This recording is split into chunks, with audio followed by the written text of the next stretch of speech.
Saya selaku orang tua, saya mohon keadilan sama Bapak, membantu saya untuk menyelesaikan masalah anak saya ini, Pak.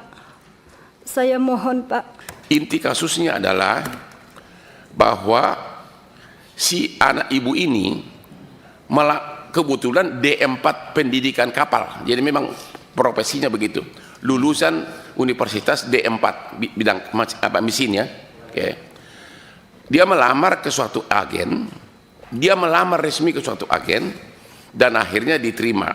Dan si agen ini mengatakan bahwa nanti kaptennya si ini, tapi si anaknya ini tidak pernah ketemu kaptennya, tidak pernah ketemu dan tidak kenal. Barulah berangkatlah mereka, karena katanya kan ini kan kapal ini di Thailand. Berangkatlah si Pandi ini ke rumah si kapten tanggal 1 Mei. Itulah pertama kali dia kenal sama kapten, diantar oleh ibu ini. Ya, di depan rumah dada-dadaan berangkat ke Thailand, dan karena kapalnya katanya belum siap, 10 hari penuh diinapkan di hotel. Mulailah kapalnya itu, mereka memasuki kapal tanggal 14. Menurut kontrak harusnya kapalnya North Star namanya. Tahu-tahu dibawa speedboat, dibawa ke kapal Sea Dragon. Ya. Jadi dari lamaran sama kapalnya berbeda, ya. Baru mereka berangkat, dibawalah si Pandi ini ke tengah laut, naiklah ke kapal ini, kemudian mutar. 3 hari kemudian, yaitu tanggal 18 Mei, datanglah kapal nelayan, ya, kapal nelayan yang membongkar 67 kardus. Karena memang orang tidak banyak, oleh si kapten diperintahkan semua awak kapal untuk estafet memasukkan. Dan si anak ibu ini bolak-balik nanya, ini apa? Dan itu diakui oleh si kapten. Kebetulan kaptennya juga orang Batak, marga Sirait, wakil kaptennya juga orang Batak, marga Tambunan. Si kapten ini ngaku bahwa itu adalah uang dan emas. Itu pengakuannya. Ya. Ini kapal harusnya berangkat dari Thailand menuju Filipina. Tapi lewat dari perairan Indonesia di Tanjung Karimun, ketangkap sama BNN sama bea cukai. Disitulah duka cita itu mulai.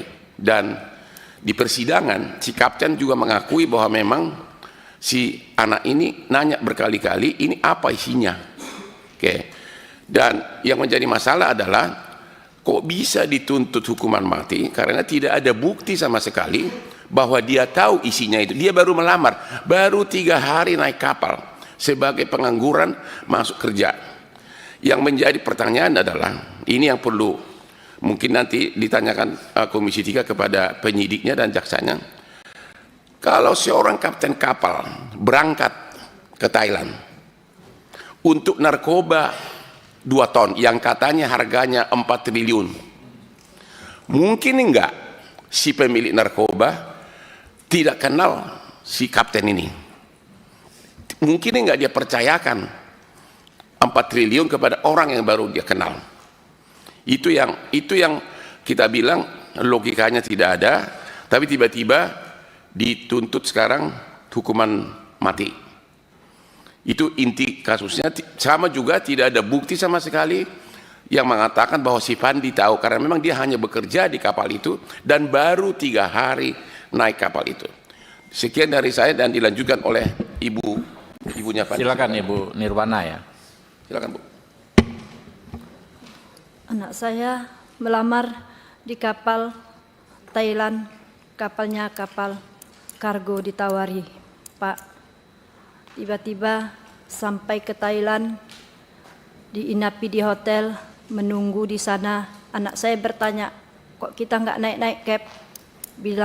Dibilang kapten, kita menunggu kapal yang ditawari sama kita, kapal kargo.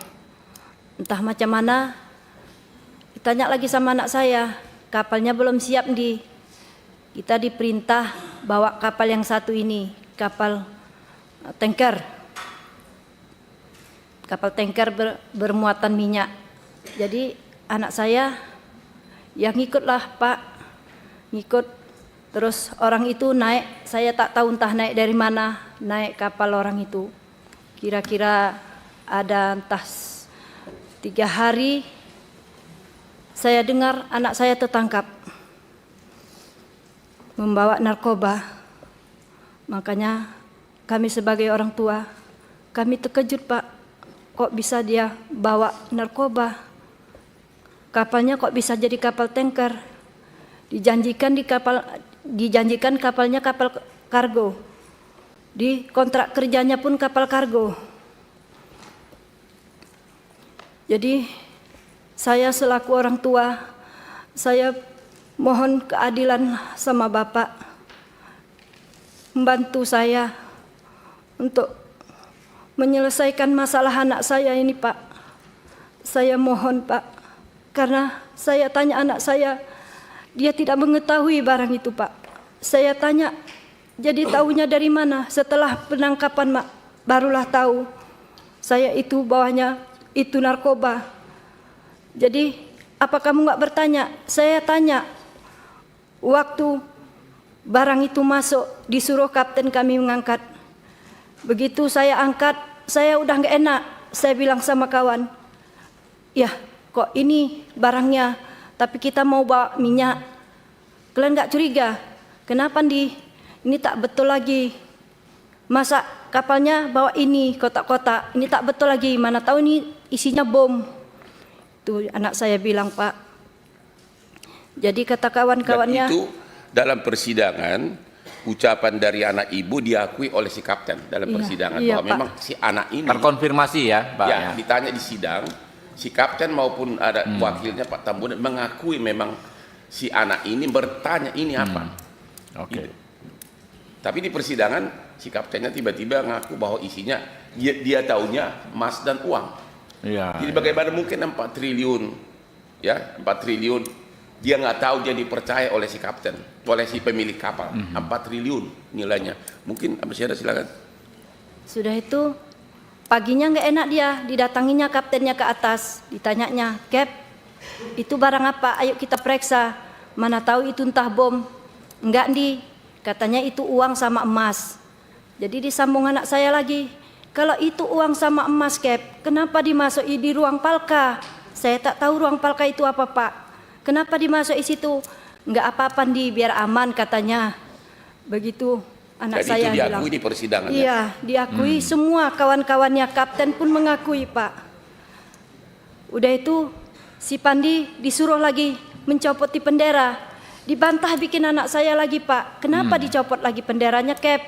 Apa nanti enggak bermasalah? Setahu saya kalau belayar, kapal kita belayar tak boleh dicopot di benderanya. Enggak apa-apa. Kata si kapten, selagi kita belayar nggak apa-apa, nanti kita ganti, benderanya udah jelek, dibilangnya gitu. Anak saya nggak sanggup menaikkan ke atas itu Pak, mencopot benderanya, digantilah sama si Leo. Barulah itu tercopot benderanya. Itulah terus Pak, nggak lama kami dapat informasi tertangkaplah kapalnya. Begitulah cerita anak saya. Oke, terima kasih. Mungkin ada Ya, dari, makasih, mohon Pak. izin dari Bapak dari Silakan. Pandi. Silakan Pak. Dari situ aja. Mungkin dari Bapak selaku ayah dari Pandi. Silakan. Abang cakap Pak. Assalamualaikum warahmatullahi wabarakatuh. Nama saya Sulaiman. Saya selaku orang tua dari terdakwa Pandi Ramadan, saya bermohon kepada pimpinan Komisi 3 DPR RI agar anak saya diberi keadilan Pak. Saya bermohon kepada Bapak, gimana saya memohon kepada Bapak lagi, saya memohon ini Pak. Ya, Cukup. cukup Pak. Oke.